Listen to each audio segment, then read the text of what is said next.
General Qamar Javed Bajwa ने 29 नवंबर 2016 को army chief का ओहदा संभाला। उस वक्त lieutenant general Rizwan Akhtar DG/ISI थे।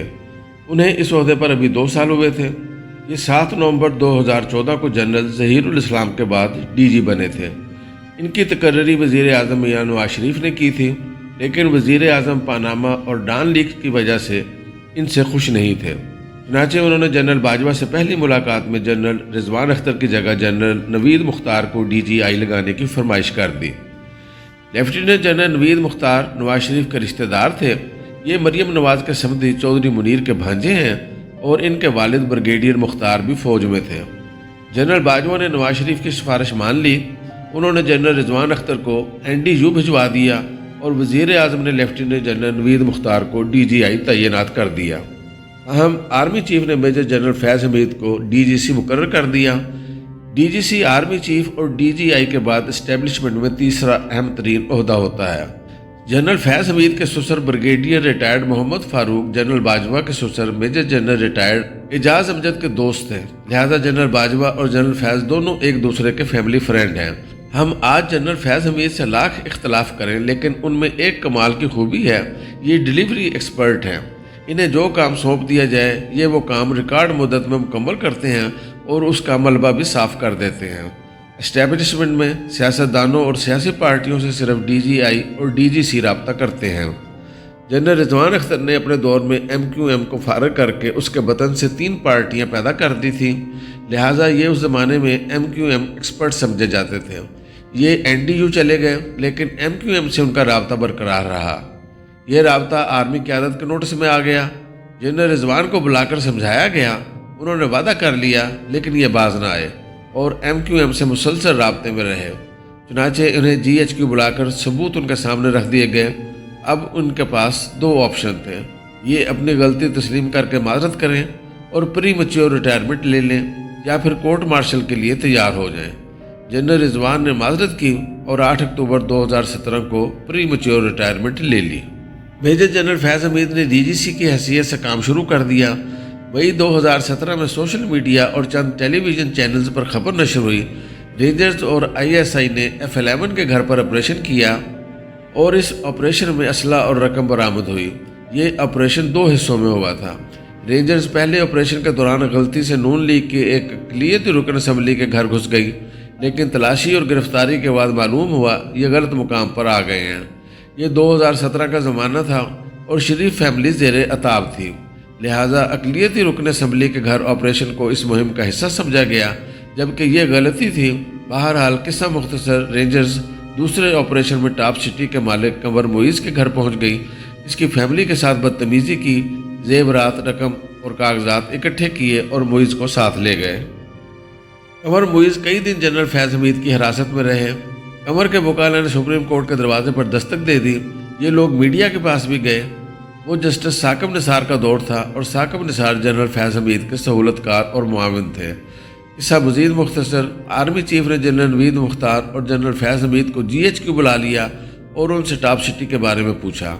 जनरल फैज़ हमीद का जवाब था, कंवर मुइज़ MQM का स्लीपर सेल चला रहा था और हमने इसे गिरफ्तार कर लिया। उसके घर से असला भी बरामद हुआ। जनरल फैज़ हमीद से पूछा गया, क्या आपने ऑपरेशन से पहले बाकायदा इजाज़त ली? जनरल फैज़ का जवाब था, मैं DG के नोटिस में लेकर आया था। जनरल नवीद मुख्तार ने भी इसकी तस्दीक कर दी। यूँ यह मामला ख़त्म हो गया। फ़ौज रोज़ाना छोटे बड़े 2500 ऑपरेशन करती है। फ़ौजी क़यादत तमाम ऑपरेशन की डिटेल से वाकिफ़ नहीं होती और ये मुमकिन भी नहीं होता। बाद अज़ां जस्टिस साकिब निसार ने यह केस चैम्बर में सुनकर निपटा दिया और यूँ यह मामला ख़त्म हो गया। मगर कंवर मुइज़ के साथ क्योंकि ज़्यादती हुई थी, लिहाजा ये वक्त बदलने का इंतज़ार करता रहा। मामला दरअसल ज़मीन का था। जनरल फैज़ हमीद का भाई सरदार नजफ़ पटवारी था और ये ज़मीनों का कारोबार करता था। टॉप सिटी इस्लामाबाद एयरपोर्ट के करीब वाक़या है। इसमें जाहिदा जावेद नाम की एक खातून की सैकड़ों कनाल अराज़ी थी। खातून के बकौल ये स्कीम उसके खामिद और उसने शुरू की थी और कंवर मुइज़ उनका ड्राइवर मुलाजिम था। उसने इनके एतबार का नाजायज़ फ़ायदा उठाकर स्कीम पर कब्ज़ा कर लिया। उसका खामिद यह सदमा बर्दाश्त न कर सका और फौत हो गया। वो स्कीम और ज़मीन की वापसी के लिए मुख्तलिफ बाअसर लोगों के पास जाती रही। इस सिलसिले में उसने जनरल फैज़ हमीद के भाई सरदार नजफ़ से भी रब्ता कर लिया اور یوں دونوں بھائیوں نے موقع کا فائدہ اٹھانے کا فیصلہ کر لیا۔ قمر معیز اردو سپیکنگ ہے اور اس کا تعلق کراچی سے ہے، لہٰذا اسے MQM کا سلیپر سیل قرار دے کر اس کے گھر چھاپا مار دیا گیا اور اس میں دونوں بھائی 400 تولے سونا، ہیرے، قیمتی گھڑیاں اور رقم کھا گئے اور اس سے زمینیں بھی ہتھیا لی۔ بہرحال قصہ مختصر، عمران خان جنرل فیض حمید اور جسٹس ثاقب نثار کی مدد سے وزیر اعظم بن گئے اور جنرل فیض سیاہ و سفید کے مالک ہو گئے۔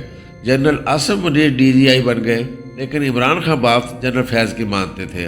جنرل فیض نے سازش کر کے جنرل عاصم منیر کو ہٹوا دیا اور ان کے بعد عمران خان نے انہیں DG ISI بنا دیا، جس کے بعد جنرل فیض حمید حکومت کے ماتحت نہ رہے بلکہ یہ خود حکومت بن گئے اور وزیر اعظم، کابینہ، عدلیہ اور پارلیمنٹ کو چلانے لگے۔ انہوں نے پارلیمنٹ چلانے کی ذمہ داری اپنے ایک پرانے دوست اور ساتھی کرنل ریٹائرڈ لیاقت کو سونپ دی تھی۔ کرنل لیاقت نے پارلیمنٹ ہاؤس میں دفتر بنایا اور یہ حکومت اور اپوزیشن دونوں کو چلانے اور دوڑانے لگے۔ اس پر ایک بار شاہد خاقان عباسی نے اعتراض کرتے ہوئے کہا تھا، حکومت اپنے اور ہمارے ارکان کو ایک ہی کرنل کے ذریعے مینج کر رہی ہے، یہ ہمارے ساتھ زیادتی ہے، لہٰذا ہمارے لیے الگ کرنل کا انتظام کیا جائے۔ قصہ مزید مختصر، جنرل فیض نے first lady Bushra be be کو بھی شیشے میں اتار لیا اور یہ بھی ان پر اندھا دھند اعتماد کرنے لگیں۔ جنرل فیض حمید نے اس دوران ایک دلچسپ پلان بنایا۔ انہوں نے جنرل باجوہ کو ایکسٹینشن کے لیے تیار کیا۔ اس کی وجہ یہ تھی کہ جنرل باجوہ کو 3 سال ملنے کے بعد جنرل فیض حمید آرمی چیف کی دوڑ میں شامل ہو سکتے تھے۔ ان کا یہ منصوبہ کامیاب ہو گیا۔ اس کے بعد یہ وزیر اعظم اور فرسٹ لیڈی کے مزید قریب ہو گئے۔ ان کا خیال تھا کہ وزیر اعظم جنرل باجوہ کے بعد انہیں آرمی چیف بنا دیں گے۔ یہ اس کے بعد نون لیگ اور پیپلز پارٹی کو جڑوں سے اکھاڑ دیں گے، ان کی قیادت کے خلاف فیصلے آئیں گے اور یہ ڈسکوالیفائی ہو جائیں گے۔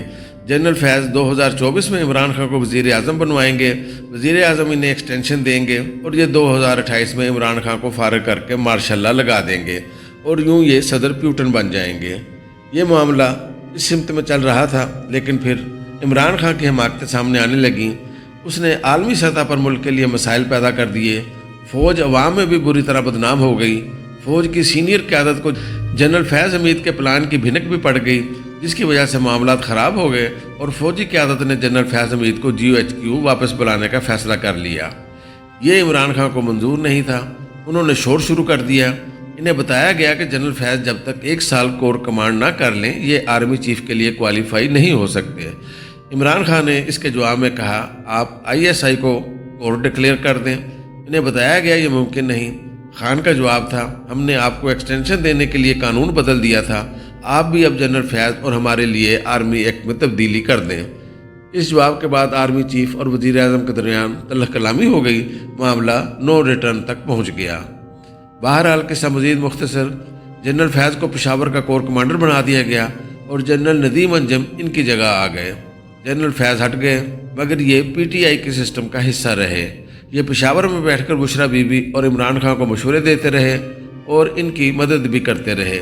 انہیں روکا گیا، لیکن جب یہ باز نہ آئے تو انہیں پشاور سے بہاولپور شفٹ کر دیا گیا، مگر یہ وہاں سے بھی عمران خان کے لیے سہولت کاری کرتے رہے۔